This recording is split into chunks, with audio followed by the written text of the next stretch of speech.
walang pinoprotektahan, walang kasinungalingan, serbisyong totoo lang.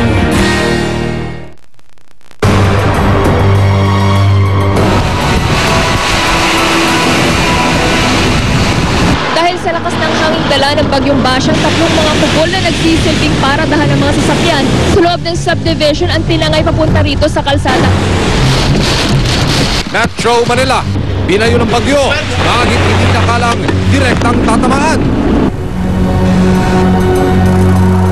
Tule-tulada ang bigat ng mga bakal na ito, kaya hindi raw lubos na isip.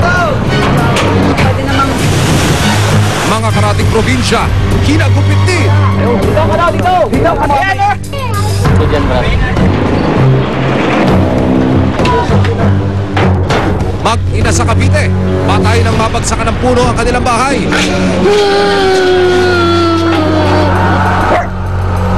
Sanggol naman sa Tagaytay, nabaon sa lupa. Manap lang talaga. Ang tulog, wala pang kain eh. Brownout sa malaking bahagi ng Metro Manila at ilang karating probinsya. Baka abutin pa raw ng 2 hanggang 3 araw. At dahil nga hindi natansya ng maaga natatapang bagyo sa Metro Manila, Pag-asa nasermunan. The information is sorry lang, you do what you're supposed to do, and this is unacceptable.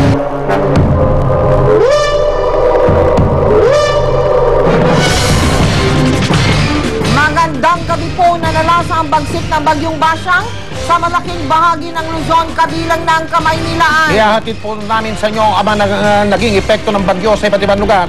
Nakatutok si Ian Cruz live sa Laguna para iulat ang pagbaha doon. Aalamin din natin ang sitwasyon sa lalawigan ng Nueva Ecija mula kay Jamie Santos at sa Aurora mula kay JP Soriano. Bibigyan naman tayo ng update ni Teresa Andrada tungkol sa paghahanap ng Philippine Coast Guard sa mga nawawalang mangingisda.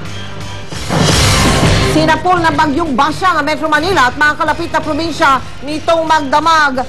Taliwas sa mga naunang forecast ng Pag-asa, nasa Central at Eastern Luzon ito tatama sa tala ng National Disaster Coordinating Council o NDCC ngayong alas 6 ng gabi. 18 na ang namamatay, 12 ang sugatan at 57 ang nawawala. Marami ang nagulat na lang. Hindi sila nakapaganda sa lakas ng hangin ni Basyang.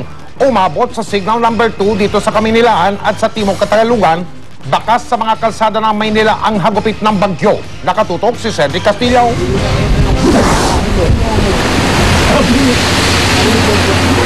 Alas 12 ng hating gabi, nahihimbing na ang buong syudad nang bayuhin ng bagyong Basyang ang Maynila. Kasalukuyan nagro-ronda noon ang aming team. Ang kahabaan ng mga lansangan, animoy naglaho dahil sa humahampas na ulan. Ang ilang motorista sa kalye, inabot na rin ang paglakas ng ihip ng hangin. Alalay sa pagtakbo ang karamihan, alisto sa mga sanga na nagsisimula ng magbagsakan.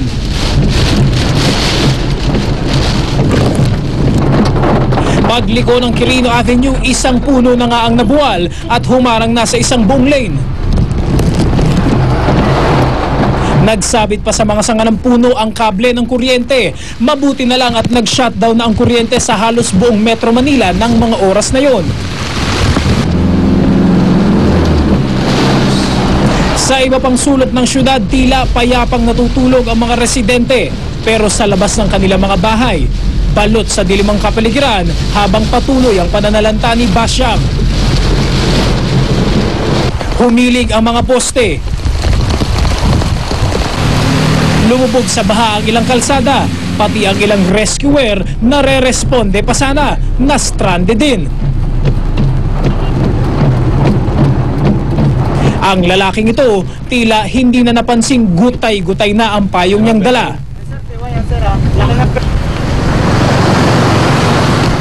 Sa muling pagsilay ng araw, tumila na ang ulan at mas panatag na ang tubig sa Manila Bay. Tila gula-gulanit na Maynila ang bumungad sa mga motorista. Ang mga billboard, puno at ang mga dilaw na bandera na pampalamuti sa Rojas Boulevard nagtumbahan. Nagdulot ng bahagyang aberya sa trapiko ang kawalan ng mga traffic light nang magsimula ng dumagsa ang mga tao. Tila nagulat ang ilan sa ipinamalas ni Basyang. Parang malakas dito eh. Kasi nakita naman yung mga puno, maraming bumagsak eh. Pero doon sa amin, mahina lang. Nagulat kami. Eh kasi nga malakas ang hangin. In-expect nyo ba na, magiging malakas? Alam ko hindi ganun. Kasi malayo naman, di ba? Cedric Castillo, Nakatutok, 24 Oras. At dahil naman sa mga nabawal na puno at iba pang nilipad na mga gamit, pahirapan ang biyahe sa ilang bahagi ng Kalakhang, Maynila kaninang madaling araw. Dagdag pa dyan ang madilim na mga lansangan dahil sa brownout. Nakatutok si Trisha Safra. Alas 11 ng gabi nang isara ang bahaging ito ng Julia Vargas Street sa Pasig City. Hindi ito madaanan dahil sa mga nakahambalang na tent na ito sa kalsada. Dahil sa lakas ng hanging dala ng bagyong Basyang, tatlong mga kubol na nagsisilbing paradahan ng mga sasakyan sa loob ng subdivision ang tinangay papunta rito sa kalsada. Bukod dyan, isang bahagi rin noong pader ang nawasak. Yung maliit na ng pader, medyo naoka. Siguro ma'am, yung lakas ng hangin na kasi nakatali rin yung trapal, kaya po natanggal. Isang linya rin sa kabilang bahagi ng naturang kalye ang isinara pa dahil naman sa nabuwal na puno ng ipil-ipil. Walang naiulat na nasaktan sa mga pangyayari. Binuksan ang daan matapos ang 2 oras nang matanggal na ang mga abala. Pasado alas 11 ng lamuni ng dilim ang kalakhan ng Mandaluyong, Pasig at Marikina. Naging napakadilim ng mga kalsada at tanging mga ilaw ng mangilan-ngilang bumibiyahing sasakyan ang pinanggagalingan ng liwanag. Mabuti na lang at walang mga nadisgrasya sa mga ito. Nagkalat sa kalye ang mga nabuwal na puno, nilipad na mga sanga at iba pang bagay. Pinunit din ng malakas na hangin ni Basyang ang mga billboard. Halos bumigay naman ang road signage na ito sa isang bahagi ng Marcos Highway Marikina papuntang Katipunan Avenue sa hagupit ng bagyo. Ang magandang balita, hindi tumaas ang tubig sa Marikina River, kaya't walang grabing pagbaha sa lungsod na isa sa mga napuruhan noong bagyong Ondoy. May ilang bahagi lang sa Marcos Highway ang naipunan ng tubig ulan na sinlalim ng gutter, dahilan para tumirik ang ilang motor. Trisha Zafra, Nakatutok, 24 Oras. At dahil pa rin sa lakas ng hangin ng bagyong Basyang, isang puno ang nabuwal at bumagsak sa isang gas tanker sa North Luzon Expressway sa Pampanga. Nakatutok si Dante Perelio. Basag ang windshield, headlight at nasira ang side mirror ng gas tanker. Makaraang mabagsakan ng isang malaking puno ng eucalyptus na nabuwal dahil sa malakas na hanging dala ng bagyong si Basyang. Kargado ng 20,000 litro ng krudo ang tanker. Pasado alas 11 kagabi sa North Luzon Expressway sa San Fernando, Pampanga nang madaanan ng GMA News ang aksidente. Biglang lumakas nga hangin, pabugso-bugso hangin eh. Biglang umilag yung aking sinusundan. Nung ako naman ay balak kong umilag, meron ako sa kaliwang tagiliran. Pinili ko ng sagad. Inabot pa rin. Kwento pa niya, pag-arahe na raw sana sila sa San Fernando, Pampanga, galing ng Pandacan, Maynila, nang mabagsakan ng puno. Mabuti na lamang daw at hindi sila nasugatan o nasaktan ng kanyang kasamahang pahinante. Agol lang biglang bumagsak yung puno hindi na nakuha ng preno Ano yung reaction mo? Lapit mo na lumdag ako doon sa may gawin ng driver. Kaya ka hindi tinamaan? Dahil sa nakahambalang na puno, bahagyang bumagal ang daloy ng trapiko. Para naman maiwasang may maaksidente pa, nilagyan ng early warning device ang paligid ng natumbang puno. Naalis rin ang puno nang dumating ang heavy equipment. Tila hindi rin naramdaman ng probinsya ng Pampanga ang bagyong Basyang. Panakanak ang ambulna at di gaanong malakas ang hangin dito magdamag. Kinaumagahan, halos walang bakas ng pinsalang makikita sa syudad, maliban sa yerong bakod na ito sa isang construction site na natumba ng hangin. Maaliwalas ang kakalsadahan, walang kalat ng mga nabuwal na puno, tuyo at wala ring bahang makikita. Dante Perelio, Nakatutok, 24 Oras.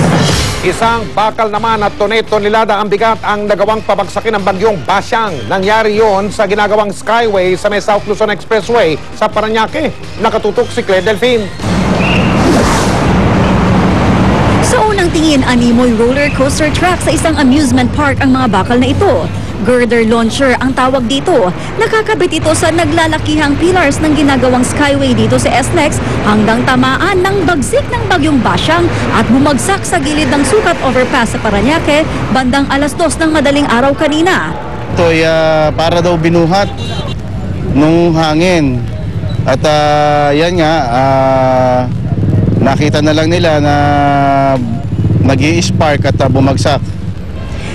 Tonelada ang bigat ng mga bakal na ito kaya hindi raw lubos may isip ng Skyway Operations na kaya itong pabagsakin ng bagyong tulad ni Basyang. Buti na lang daw hindi ito bumagsak sa gitna